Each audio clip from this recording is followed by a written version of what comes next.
প্রিয় দর্শক আসসালামু আলাইকুম। আজকের পর্বে আমি আপনাদের সাথে টক ঝাল মিষ্টি জলপাইয়ের আচার তৈরি করে শেয়ার করব। আর এই আচারগুলো কিন্তু কোনো রোদে দেওয়ার ঝামেলা ছাড়াই সারা বছর সংরক্ষণ করে খেতে পারবেন। কিছু টিপস ফলো করলে আপনাদের আচার একদম নতুন যেভাবে তৈরি করেন সেরকমই থাকবে। আশা করছি সবার কাছে আজকের রেসিপি ভালো লাগবে, আর ভালো লাগলে পুরো ভিডিওটি দেখবেন। এখানে আমি কিছু দেশি শুকনো মরিচ একটা কড়াইতে করে টেলে নিচ্ছি। যখন মরিচগুলো ভাজা হয়ে গিয়েছে সেই পর্যায়ে এখানে দিয়ে দিচ্ছি পাঁচফোড়ন। আর এই পাঁচফোড়নগুলো কিন্তু চুলার জাল একদম লোতে রেখে ভেজে নিতে হবে। যখন সুন্দর একটা গ্রান ছড়িয়ে যাবে পাঁচফোড়ন থেকে আর কালারটা একটু চেঞ্জ হয়ে যাবে, সেই পর্যায়ে কিন্তু এগুলো চুলা থেকে তুলে নিতে হবে। কারণ এই পাঁচফোড়ন যদি আপনি বেশি ভেজে পুড়ে ফেলেন তাহলে এই আচার থেকে একটা তিতা লাগবে আর কিন্তু ভালো লাগবে না খেতে। এরপর আমি পাঁচফোড়নগুলো ঠান্ডা করে গুঁড়ো করে নিয়েছি। চুলায় একটি কড়াই বসিয়ে আমি এখানে দিয়ে দিলাম সরিষার তেল। 1 কেজি জলপাইয়ের আচার তৈরি করব সেই অনুপাতে আমি তেল দিয়েছি। আর এখানে দিয়েছি একটা বড় সাইজের রসুনের কোয়া, এগুলোকে একটু ছেঁচে দিয়েছি। তারপর এখানে 4-5টা শুকনো মরিচ দিয়েছি। এখন এই রসুন আর শুকনো মরিচ তেলে ভেজে নেব। যখন রসুনটা একটু হালকা ব্রাউন কালার হয়ে আসবে সেই পর্যায়ে এখানে আমি জলপাইগুলো দিয়ে দিচ্ছি। একটা জলপাইকে আমি 3টে ভাগে ভাগ করে নিয়েছি, মাঝখানে বিচির অংশ রেখে 2 সাইড থেকে 2টা পিস করে নিয়েছি।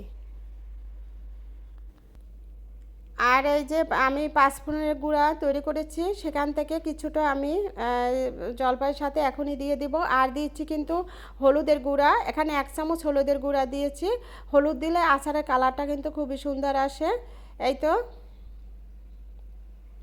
এরপর নেড়ে ছেড়ে আমি জলপাইগুলো সিদ্ধ না হওয়া পর্যন্ত জাল করে নিব। চুলার জাল মিডিয়ামে রেখে আমি জাল করে নিচ্ছি। আর এখানে দিয়েছি 6-7টার মতো আস্ত রসুনের কোষ, এগুলো খোসা ছাড়িয়ে তারপর দিয়েছি। রসুন কিন্তু আচারে বেশি করে দিতে হয়, এতে করে আচার নষ্ট হওয়ার সম্ভাবনা খুবই কম থাকে। আর রসুন তো শরীরের জন্য খুবই ভালো, আমরা এমনিতেই তো রসুন খেয়ে থাকি। আচারের সাথে কিন্তু আচারের স্বাদটাকেও রসুনে বাড়িয়ে দেয়। এই তো তারপরে যখন জলপাইগুলো মোটামুটি সিদ্ধ হয়ে গিয়েছে সেই পর্যায়ে এখানে আমি চিনি দিয়েছি, কারণ একদম জলপাইগুলো গলাতে চাচ্ছি না, তাহলে কিন্তু তেলের আচার ভালো হয় না।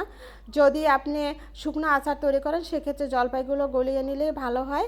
আর এখানে যখন সিদ্ধ হয়ে গেছে সেই পর্যায়ে আমি চিনি দিয়েছি, এখন আর আচারগুলো ওইভাবে গলে যাবে না।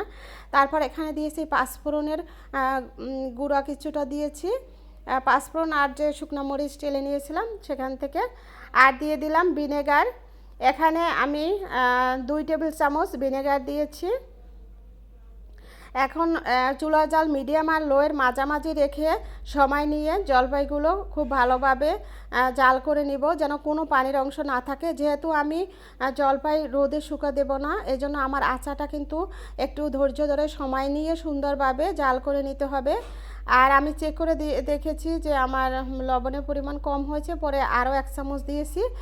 আর এই তো লাস্টে আমি আবারও কিছু আচারের মশলা দিয়ে দিলাম, এতে করে কিন্তু খুব সুন্দর একটা ঘ্রাণ থাকবে আচার থেকে। এই তো এরপরে আমি চুলা বন্ধ করে দিব, আমার কিন্তু আচার একদম রেডি। আর আচার তৈরি করার পর কিন্তু সাথে সাথেই পাতিল থেকে আচার উঠিয়ে ফেলতে হবে, তা নাহলে কিন্তু কালার চেঞ্জ হয়ে যায়, আমি দেখেছি। এই জন্য আমি এই তো বাটিতে করে তুলে নিচ্ছি, এতে করে তাড়াতাড়ি ঠান্ডা হয়ে যাবে আর আচারগুলোর কালার চেঞ্জ হবে না। এই তো দেখুন আমার আচার কতটা সুন্দর হয়েছে। আর এরকম কাচের বয়ম নিয়েছে, এই বয়মে করে আমি আচারগুলো সংরক্ষণ করব।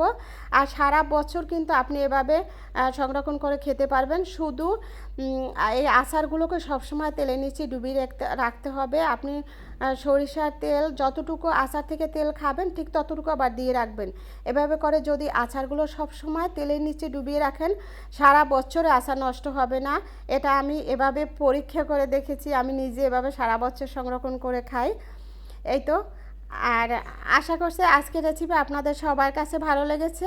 আর রেসিপি যদি ফেসবুক থেকে দেখে থাকেন পেজ ফলো করে রাখবেন, বেশি বেশি লাইক শেয়ার কমেন্টস করে পাশে থাকবেন।